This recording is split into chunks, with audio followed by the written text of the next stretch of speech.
By success in Africa, the Springbok women's sevens team will not be competing in the 2020 Tokyo Olympics. The Imbokodo have been denied the opportunity, with SASCOC saying they do not meet the criteria to be sent to the Games. For more on this, spokesperson for the South African Sports Confederation and Olympic Committee, Qondisa Ngwenya, joins me now in studio. Mr. Ngwenya, thank you for taking the time to be with us.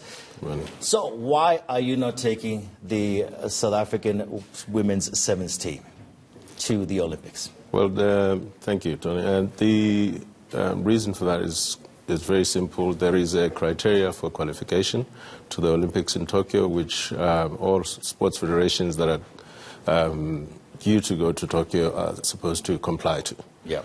In this case of women's rugby, they haven't met that criteria and therefore do not qualify to go. What is that criteria? The criteria is very simple. It's got three sections to it. First of all, it's about the general eligibility. In other words, it talks to issues about you need to be a South African, have a South African ID, be in good standing with your sports federation. The second component of it is about sports-specific criteria, and this is where women's rugby falters.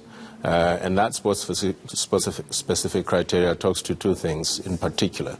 One is that they have to qualify in terms of the World Rugby prescripts which have been signed off by the IOC, and that is about them participating in the continental competition and winning. But that competition, which is, that's the one they won, isn't it? The Rugby Correct. Africa Women's Sevens, which automatically meant they've qualified for the Olympics. Yeah, so let's talk about the second part of that criteria, which is the fact that they need to be should have finished top 8 in a competition of the World 7 Series, or were ranked 8th. Whose criteria is that? Is that SASCOC's criteria now?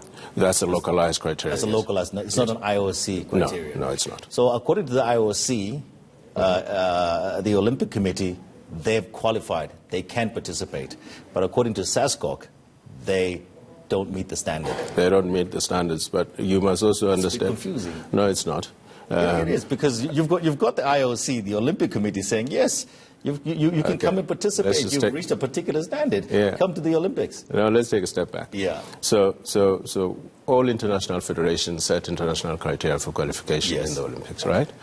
Then countries, each country, and South Africa is no exception in this regard, will then say, okay, given that these Olympic federations wanted to participate, there are certain things that are of importance to us that you need to meet. Right? There are certain things that we think are of importance for us as a country. For example, we need to ask ourselves the question, why are we participating in international sport? What is the reason for South Africa doing so? So, and therefore develop a criteria that's going to assist in that regard. So, for example, in this case, we can say the reason why South Africa participates in international sports such as the Olympics is to make sure that, number one, we inspire South Africans in general, make sure that there is attention into the country called South Africa, raise the South African flag in these platforms, and give our athletes the opportunity to compete against the best in the world, and they must compete. From what I'm hearing, you are saying that your worry is that they will go there and will not perform well, correct, or walloped, and might embarrass themselves or the country. That's what you're saying to me. Fair, absolutely, yes. So you're worried that they might go there, will not perform well, might embarrass themselves and embarrass the country. Yeah. Here's something that people are not taking into consideration, in particular with the women's rugby, is that last year they didn't participate in the World 7 Series. And the reason for that is that they couldn't form a team. They've done well, SA Rugby, this year to form a team that was able to compete at international level. And Paul, the coach, was saying the other day that he had to bring in athletes who move from other sports into the team. What about the spirit of the Olympics, which is basic participation?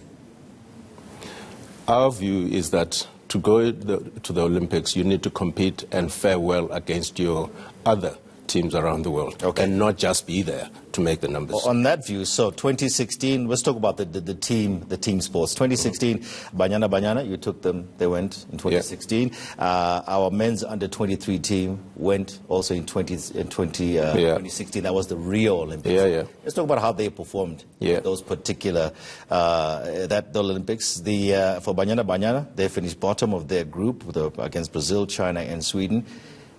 For the men's football team under 23s, exactly the same thing. In fact, didn't even win a single match. Yeah.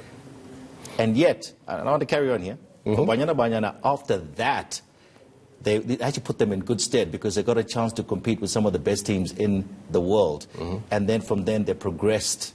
They became better. It gave them a chance to actually compete with teams against the world. Why are you not affording that same chance to the Springbok Sevens team, the women's team? Yeah, for Banyana and the under-23 team to get to Rio, they had to go through a qualification process similar to, which was actually much more stringent than this one.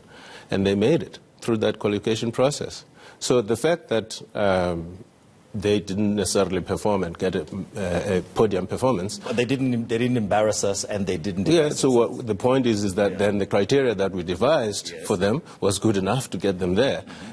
The other thing is you mustn't compare football to rugby because there are two different qualification processes for both sports.